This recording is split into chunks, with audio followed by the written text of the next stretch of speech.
Okay, we need to have a difficult conversation today, and it's around the question of being told you are too small.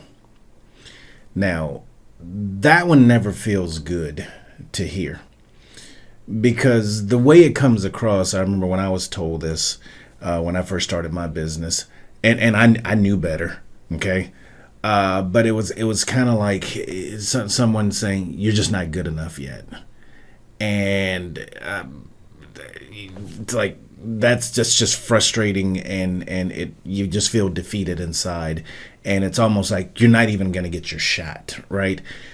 And so it's a very real situation, but you kind of have to think about why you're being told that and what's really the backstory. And this is going to come from my days as a buyer that I kind of share with you what's really going on there. Frequently, companies asked me for business that I just knew they couldn't handle. And it had nothing to do with their technical capabilities. It had nothing to do with their size. It had nothing to do with, well, it had everything to do with their size. It had nothing to do with their technical capability. It had nothing to do with their quality of service, their goods, and those things. And I want to put this in really simple terms. I had companies that came in. They could have been making 100,000 a year, 200,000 a year in sales, 5 million a year, even up to 1 million a year. But they were asking for contracts that was easily the size of their business, or sometimes two, three times the size of their business. I give you an example: a company that's making 500,000 a year, and their profits, if they're lucky, if they've got a 20% margin, and they've got 100,000 left over. Now, that might sound like a good situation to be in, but if you are a Fortune 500, you got to be careful how much of your business you turn over to a company that size, or what business you turn over to them, because if something happens, you don't want to put your business at risk because you are doing with someone who is really and truly operating on a shoestring budget. You just wouldn't put your business at risk like that. You wouldn't want to take the risk that the product couldn't be shipped on time. You wouldn't want to take the risk that they couldn't deploy the people to provide the service. You wouldn't want to take the risk that they couldn't be there to manufacture or make whatever the product is that you're trying to. That's a company that does, in and of itself, without getting into a lot of details, has not presented that regardless to what happens in the business community, they, and within the business environment, that they have sufficient capacity or size to deal with it, that they have additional resources, that they have additional flexibility. So when you are told that, you have two things that you need to make sure that you finesse. Number one is, when you represent what you do, are you actually representing the actual full scope and capabilities of what you do? Because oftentimes, you and I both know that what your revenues are, and depending on how you describe your business, may not really and truly address the capacity. And in this case, you think of somebody like a Circuit City or a Best Buy. We don't necessarily look at Circuit City or Best Buy in terms of their size, because we know if if they are repping for Hewlett Packard and for Dell and for Sony and for a whole host of these people, that there's a huge ecosystem behind them. You remember when they first got started? Now, the other thing they did was they had these big box stores, so that helped.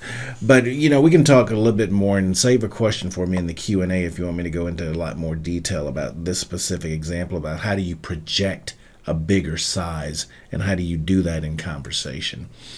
And then the second thing, the one that you can actually deal with more specifically, is you may have asked for the wrong business. And that's a function of the research you did on the company. You may actually want to go in and do a pilot. You may want to do something at a small location rather than going in and asking for a contract that's 20, 50, or 100% of your current sales. You may want to ask for a contract that's 5 or 10% of your current business. So if you have a $500,000 a year business, you might want to look at a $25,000 or $50,000 contract. If you have $1 million a year business, you may want to look at $100,000 or $200,000 contract. Clearly, if you are a $2 million or $10 million company, you shouldn't get the pushback that you're too small if you're talking about a $50,000, $100,000, or $200,000 a year multi-year contract. You really shouldn't be getting that pushback. The situation you potentially have there is you may be talking to the wrong person, and they may be thinking that you are asking for something much bigger and much broader, in which case, if they are concluding that, then the opportunity for you is to rethink precisely what did you ask for. And we'll talk about this on another topic, on another one of the challenges. But what I really need you to do is begin to narrow your focus down. Typically, when we talk about what we do, we broaden the scope so that we create a lot of flexibility around how we might be able to help a large customer. But what I will tell you is the secret to this is actually narrowing down your focus and being laser precise about which one specific problem you solve and which small number of resources that you want to deploy. And so by way of example, what I would say is, rather than presenting yourself as like a big box retailer, like a Target, or who has a whole host of things on your shelf, maybe you want to position yourself as the boutique toothpaste firm. Yes. There's a toothpaste shelf at Target, and they've got all these different brands, but that's just a small amount of space in the building relative to the clothes and foods and automotive and toys and electronics and pharmacy and everything else in that building. Okay.